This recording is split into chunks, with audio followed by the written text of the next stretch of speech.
this morning when I opened my eyes, I wasn't the same.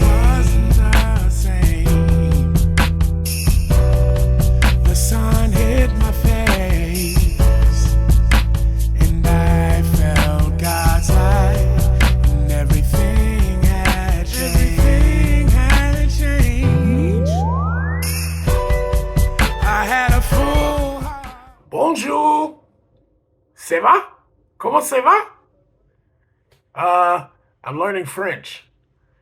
So I'm going to start speaking French. Why am I learning French, do you ask? Because it sounds pretentious and hoity, and that's what I want to be. I want to be pretentious and hoity in my life. When I grow up, that's what I aspire to be, pretentious. Also, I'm really hoping to get to Paris the next couple of years, so Duolingo, that's a plug. I should have held off for that. I could have got some sponsorship. I could have learned languages for free. I messed up. I should start this video over, but I'm not going to because Duolingo, get at me. Let's work a deal. So, Snowman, yeah, that's me. I'm wearing this ridiculous getup first and foremost because I need a haircut. And I just can't have y'all see me like that. So this is my coaching hat. I'm gonna put on a coaching hat today because we're gonna talk about something a little bit more serious, just some wisdom that I've learned that I'd like to impart. So recently, I had the fan in the room. That's a no-no. My views just dropped so much on this probably because of that stupid fan. Horrible. Anyways, recently I had someone someone told me that when I have a problem, my problems, I shouldn't put them, on Facebook. That I should keep them to myself. I should quietly seek help, and that I shouldn't be public with it because it would hurt the witness, so to speak. Two parts of that, I very much agree. Social media, running to Facebook with all of your business, with all of your drama, can be problematic. And it can present emotional immaturity in some ways, and it can give the wrong idea because people will perceive it however they wish to perceive it. But I'm now working for a pastor where recently he had a hard weekend. A young lady of the church passed away, 16 years old, passed away from a debilitating run of cancer. And you know what? He got up in the pulpit and he said, "You know what? This has been a hard weekend for me. So can I just say this sermon to you, and can I get out of here? Is it okay if I do that? I'm just going to do the Lord's work, and I need to get out of here, and I need to rest." And to see a pastor, the lead pastor of a church, be vulnerable like that, just made me think, you got to speak out where you can, reach out where you can, get help where you can. Facebook should not be or social media or Instagram should not be your, number one source for reaching out. But you know what? If that's what you have to do to be okay, then do that. Just say something to somebody. Just reach out to someone. Jesus wants us to be vulnerable. God wants us to be vulnerable. He wants us to go to him with our problems.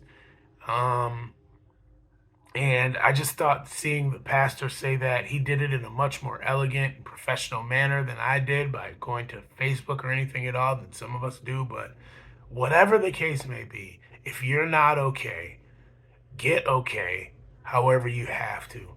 And it's okay. You don't have to hide uh, you not being okay. You don't have to hide it. You're not going to hurt the witness. We're here for each other. We're here to bond for each other. And this isn't just a Christian thing. This is just a human thing.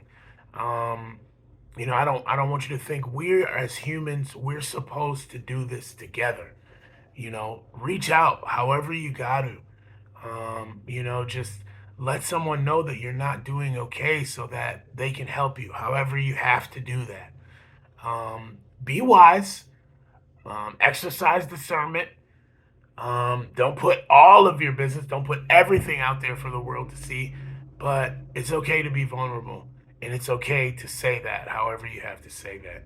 So, that person that told me that, they were wrong. They were wrong, and unfortunately, it was a boss of mine who told me that. But they were wrong. They were very wrong, and I'm just thankful that that was revealed to me. But other than that, I really don't have very much for you guys this week. Need some more topics, kind of putting some stuff together. I focused a little bit more on some of the production stuff this week. So next week episode, I think I'm gonna do a location. Let's do a location. Let's do that. Let's go somewhere, and let's shoot this. But it all ends with Stan Lee, right? So, I wanted to do at least a little part of this in some new surroundings. So, as you can see, sorry about that, I am working right now. So, unfortunately, we might only be able to get through some of this. So, sorry about that. But, today's story about Stan Lee, I think, is kind of pertinent because I'm in a church right now. And so Stan Lee directly created a character. And let me preface this a little bit with a lot of people see the things in Marvel. They see the spooky stuff, Doctor Strange. They see some of the weird, things they think are demonic and whatever the case may be. And that's not all Stan's fault. There are hundreds of writers that have passed through Marvel that have created characters and created stuff over the period of time that are Christian sensibilities. I'm kind of generalizing. I assume I talk about Jesus, so most of you are going to be here probably know that I have an affinity for the Christian Lord. So those of you who are Christians, I know personally people have argued with me about this concept, like how do you have a Marvel tattoo? How do you read those comics? They don't like that stuff and they think it's all evil. But there is one thing that Stan insisted on. They talk a lot about gods in Marvel. They say Thor is a god, but that is inaccurate. Even some of these divine entities, some of these cosmic entities, the Living Tribunal, Eternity, Destiny, Lady Death, all of these things, they're not gods. Stan insisted that there be one character who is a god, and that he be benevolent, and that he wants for the good of the entire universe. And he created, certain cosmic entities, master order, chaos. He created all these things to keep the balance of the universe. There cannot be light without dark, and that is the one above all. There is no being in the Marvel Universe that is more powerful than the one above all. I probably won't see this character in the MCU. Maybe we will. But Stan, that was a character that Stan directly had input on, and he insisted that existed in the Marvel Universe, the one above all.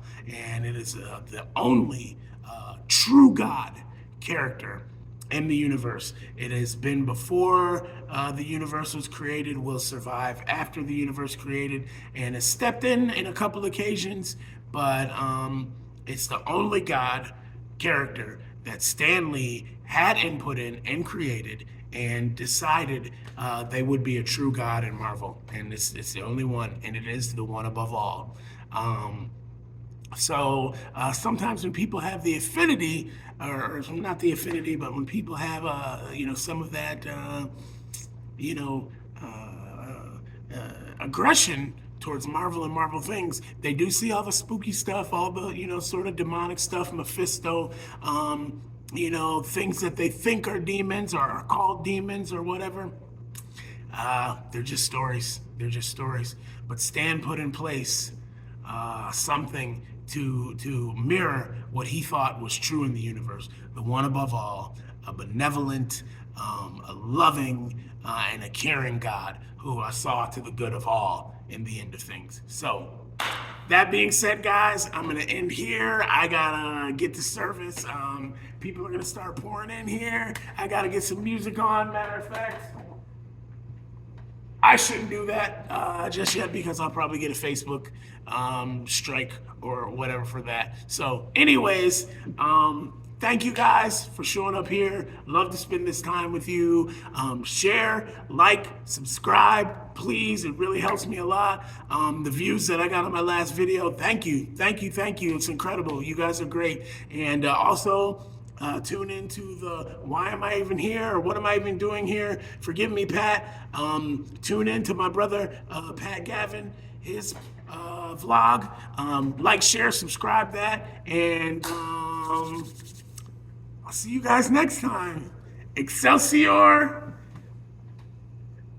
and no one.